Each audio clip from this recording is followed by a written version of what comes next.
Hello guys, स्वागत है आप सबका। तो आज हम बात करेंगे वारी रिन्यूएबल्स की। सबसे पहले दोस्तों, अगर आपकी इसके अंदर होल्डिंग है तो इसके ऊपर हम डेली टेक्निकल चार्ट के ऊपर एनालिसिस करते हैं, तो हमारे चैनल को सब्सक्राइब ज़रूर कर लें। टेक्निकल चार्ट काफ़ी यूज़फुल रह सकते हैं। कल भी इसके जो है हम फंडामेंटली चर्चा करेंगे, काफ़ी ज़्यादा हमें इसके ऊपर रिक्वेस्ट आ रही है। अब इसके नेक्स्ट जो है Q2 के रिजल्ट कैसे आ सकते हैं उसके ऊपर भी हम चर्चा करेंगे। और मुझे ऐसा लग रहा है कि ये जो तेज़ी है, तो हो सकता है कि वो Q2 के रिजल्ट अच्छे ही आने की संभावना रह सकती है। बाजार जो है वो फ्यूचर को भांप लेता है कहीं ना कहीं, या फिर भांपने की कोशिश कर सकता है। तो ये एक तेज़ी यहाँ पर ये इस उम्मीद से यहाँ पर आ रही है, ऐसा लग रहा है कहीं ना कहीं। और साथ साथ एक चीज़ है कि ये जो लेवल था, कई बार मैंने बोला था कि जब तेज़ी आ रही थी 3,000 के आसपास गया था, तब भी इसी लेवल के आसपास कंसोलिडेशन हुआ था, उसके बाद तेज़ी आई थी। अब ये गिरावट के अंदर भी यहीं पर कंसोलिडेशन हुआ और अब ये थोड़ा सा ब्रेकआउट देने की कोशिश हो रही है, और ये ब्रेकआउट एक्चुअली हो तो चुका है। सवाल ये है कि आगे कहाँ तक जा सकता है, तो वो हम देखेंगे। और कल के दिन जो है पूरे हफ्ते की वीकली चार्ट के ऊपर हम एनालिसिस करेंगे, तो वो वीडियो आप ज़रूर देखिएगा। तो वीकली चार्ट और फंडामेंटल दोनों के ऊपर हम चर्चा करेंगे। आज तो 1805 के ऊपर बंद रहा। वो जो एक लेवल था जिसकी हमने बात की थी 1730-40 का, वो भी इसने जो है पार कर लिया, तो ये चीज़ भी यहाँ पर अच्छी दिख रही है। लेकिन अभी एक कुछ और लेवल से, जैसे कि हमने क्या कौन सी बात की थी, 1840 का लेवल क्यों इंपॉर्टेंट है वो हम देखेंगे। उससे पहले अभी ये एएसएम लिस्ट 4 के अंदर आ चुका है। क्यों ऐसा हुआ, सबसे पहले समझने लायक बात है। हमें कुछ कमेंट्स आए थे कि क्यों ये हुआ, फिर से इसको एएसएम की लिस्ट 4 में डाल दिया। अच्छा खासा ये 2 के अंदर आ चुका था। धीरे धीरे करके एएसएम लिस्ट से बाहर हो जाता तो ज़्यादा बेहतर रह सकता था। लेकिन ये देखिए, इसका रीज़न एक ही मुझे दिख रहा है। ये होता है नतीजा बैक टू बैक ये अपर सर्किट का। यहाँ पर ये अपर सर्किट लगी, कहीं अपर सर्किट लगी, तो उससे जो है वो वापस से एएसएम लिस्ट 2 से 4 में आ चुका है। यहाँ पर आप देख सकते हैं। आज के दिन की अगर बात करें तो वापस से स्टेज 4 के अंदर आ चुका है।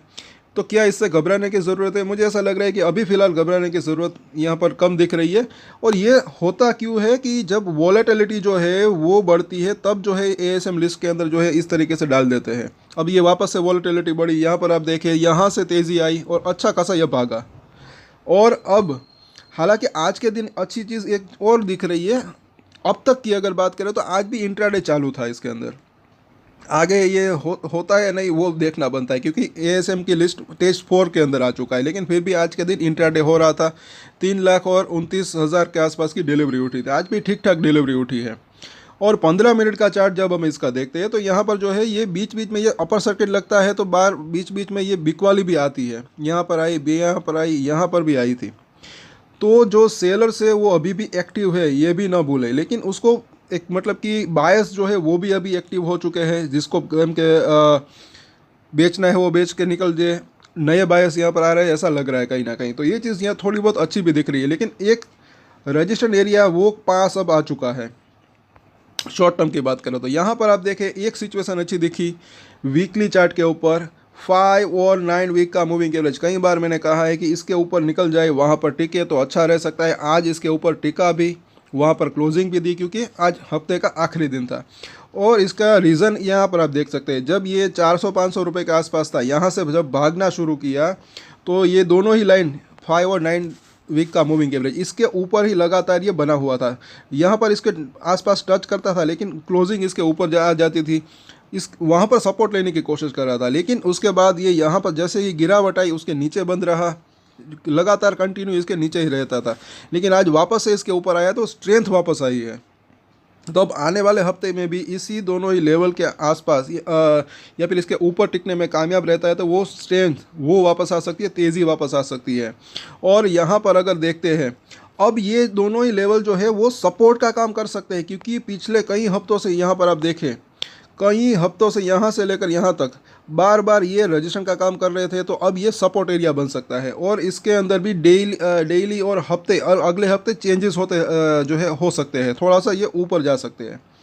और आगे हम देखें, यहाँ पर जैसे कि ये 1730 रुपये के आसपास का पहले वो सपोर्ट लिया था। कल और आज थोड़ा बहुत इसके अंदर कंसोलिडेशन भी हुआ। वहाँ पर जैसे कि हमने बात की थी, रजिस्ट्रेशन फेस कर सकता है, कुछ बिकवाली आ सकती है, आई भी। लेकिन अच्छी चीज़ रही कि वो ऑब्जर्व हो गई। अपर सर्किट के साथ बंद तो रहा, लेकिन एक और लेवल है यहाँ पर जो कि करीब करीब जो है 1830-40 के आसपास का जोन है, उसको भी पार करना ज़रूरी है। अदरवाइज़ थोड़ा बहुत प्रॉफिट बुकिंग आने की संभावना रह सकती है, या फिर भी थोड़ा सा कंसोलिडेशन भी हो सकता है।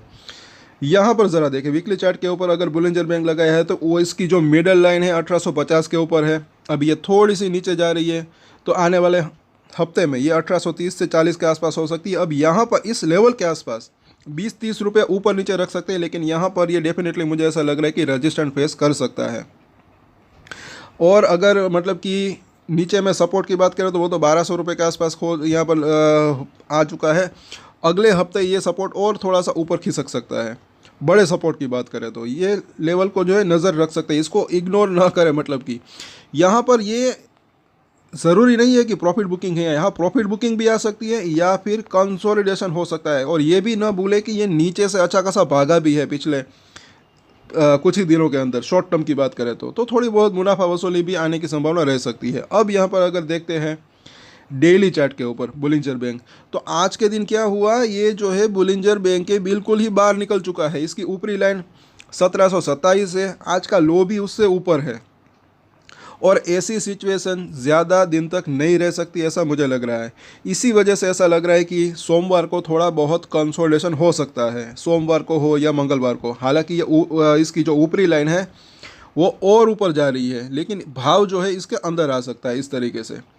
तो ये भी ना भूलें, प्राइस चाहे ऊपर हो चाहे नीचे, लेकिन ये बुलिंजर बैंक के जो है बाहर जब निकलता है तो वैसी सिचुएशन ज़्यादा दिन तक नहीं रह सकती, उसके बुलिंजर बैंक के अंदर ही आ सकता है, ऐसा लग रहा है कहीं ना कहीं। सो अब इसके सपोर्ट और रेजिस्टेंस देख लेते हैं। यहाँ पर अभी देखें तकरीबन 1805 का प्राइस है। सो सोमवार को अगर ऊपर खुलता है तो मुझे ऐसा लग रहा है कि 1830 रुपये से लेकर 1840 का जो जोन है वहाँ पर उस लेवल के आसपास रेजिस्टेंट फेस करने की कोशिश कर सकता है।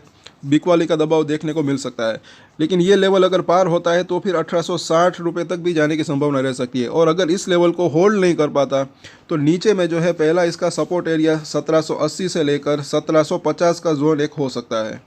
तो ये एक जो है एक रेंज रह सकती है, छोटी या बड़ी कहे सोमवार की बात करें तो। अब इसके सपोर्ट और रेजिस्टेंस शॉर्ट टर्म के जो देख लेते हैं।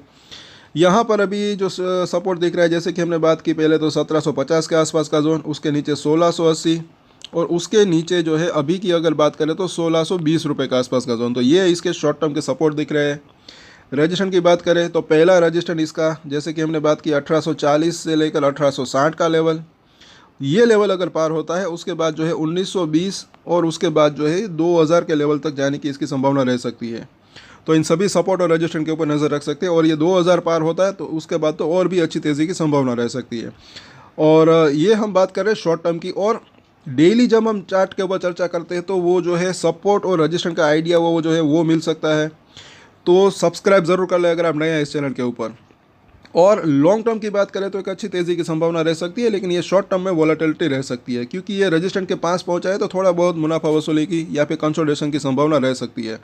और अभी यहाँ पर देखें तो कल के दिन फंडामेंटली भी हम चर्चा करेंगे, तो वो वीडियो भी आप ज़रूर देखिएगा। आपके कुछ सवाल है तो नीचे कमेंट ज़रूर करें। कौन से प्राइस के ऊपर आपने खरीदारी करी है वो भी हमें ज़रूर बताएं। हम सभी कमेंट जो है पढ़ते ज़रूर हैं। आप एक दूसरे के साथ भी बातचीत कर सकते हैं। सो आज के वीडियो में इतना ही। और एक स्टैंडर्ड डिस्क्लेमर जो कि मैं हमेशा देता हूँ, आप कोई भी ट्रेड ले उससे पहले अपनी रिसर्च करें, अपने फाइनेंशियल एडवाइजर की सलाह ले, उसके बाद ही कोई डिसीजन ले। और डिसीजन ले तो उसकी जिम्मेदारी मैच्योरिटी के साथ खुद ही ले। ये वीडियो मैंने एजुकेशन पर्पस के लिए बनाई, मेरी तरफ से कोई भी बाय या सेल की रिकमेंडेशन नहीं है। Thank you.